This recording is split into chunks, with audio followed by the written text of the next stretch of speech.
Hey everyone! Today, I'm going to walk you through how to get the Aviator Predictor app on either your iOS or Android device. As you can see, I'm using my iPhone here and I've already got the app up and running smoothly. The best part? You don't need a computer. There's no need to jailbreak your device or anything complicated like that.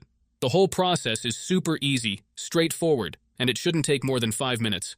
So if you're ready to get this app on your device, just keep watching this video. Before you can use this method, there are some settings you need to change. These settings apply only for iOS devices.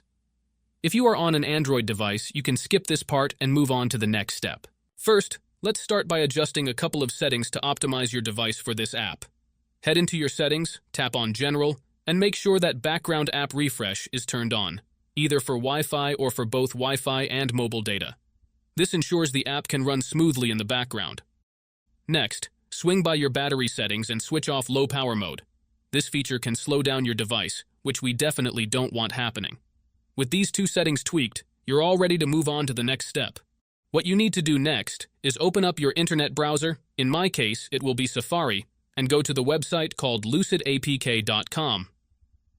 Lucidapk.com is a website where you can find many modded apps and games with amazing features. Once you are on the website, search for Predictor Aviator and click on it. Here you will see some information about the app. To start the download, click on the blue download button and wait some time for the installation to finish. However, there is one more step that you need to complete before you can finish the installation. This step may vary depending on your device model and operating system, and usually involves some pretty simple steps.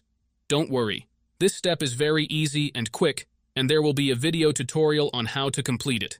Just follow the instructions and you should be fine. Once you complete it, you will have the app on your device ready to use. So, that's it guys. If you enjoyed this video, make sure to leave a comment, like, and subscribe. Thanks for watching, and see you next time.